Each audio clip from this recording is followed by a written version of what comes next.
What's up, YouTube? This is Too Raw for TV. I truly apologize for having the wrong image in my last video, man. I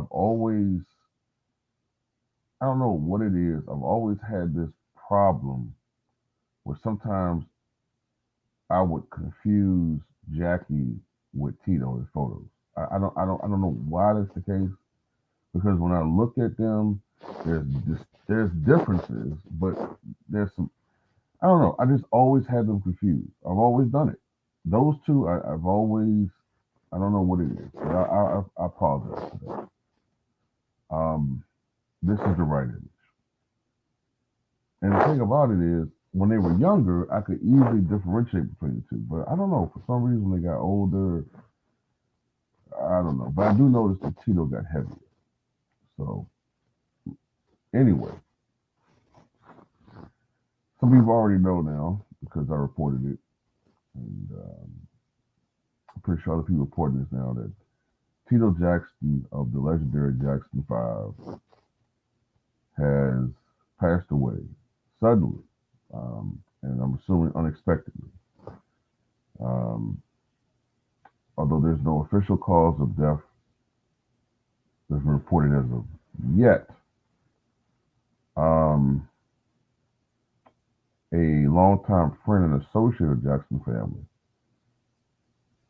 has reported that he believed that Tito suffered a heart attack while driving on a road trip. That's the road trip I referenced from Mexico to Oklahoma. So that will be confirmed a little later on. He had recently been performing with brothers Marlon and Jackie under the aegis of the Jacksons, including a date as recently as 1 week ago in England. In recent years, he had also recorded and done many shows as a blues guitarist under his own name or with the B.B.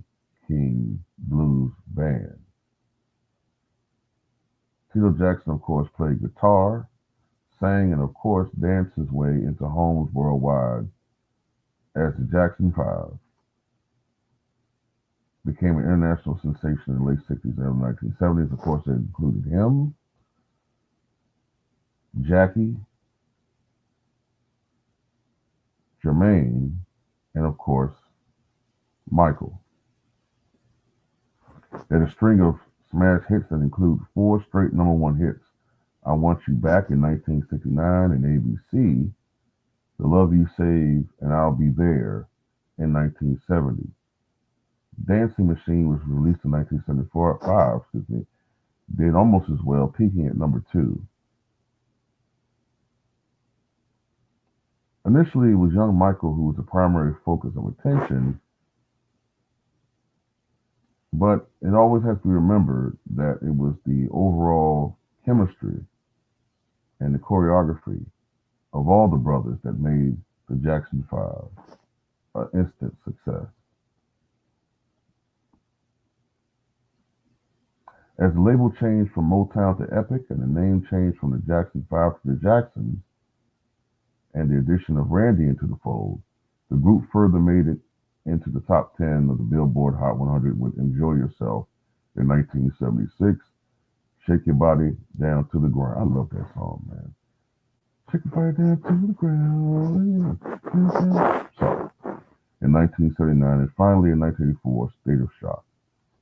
A collaboration with Mick Jagger that was more a Michael solo project than a true group effort. The group's victory tour hit stadiums in '84, providing the brothers one final hurrah as a superstar act in their own right after the ascent of Thriller made it clear Michael's full-time future was as a solo act. Michael left the Jacksons at the end of the tour, taking most of the attention with him, but different permutations of the family group continued to perform and record in intervals thereafter. And as I said before, Mom was born in 1953 in Gary, Indiana. The patriarch of the family, of course, was Joe Jackson, who I believe has been much maligned. I don't think that he was the villain that they professed him to be. He was just a strong father, which is something that I think is missing in the households today in many black homes, to be honest with you. I mean, sometimes it takes a strong hand for order to be maintained. And men like Joe Jackson are needed in our community, to be honest with you. Was he perfect? No. But he raised a fine family. Tito was inducted into the Hall of Fame back in 1997, the Rock and Roll Hall of Fame, along with the rest of the Jackson Five. And of course, Michael preceded Tito in death by some 15 years back in 2009 at the age of 50. And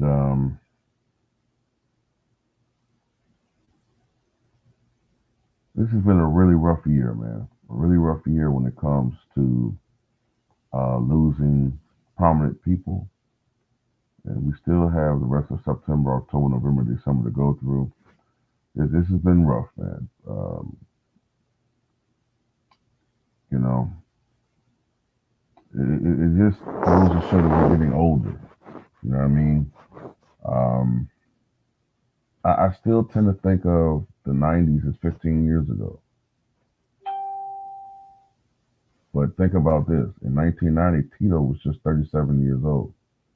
So that goes to show you how life is long. It can be long, but it's really fleeting. Really fleeting.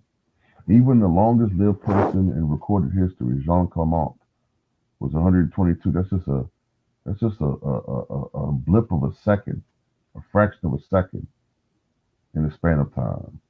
So enjoy this thing called life while you can. Rest in peace to Tito Jackson.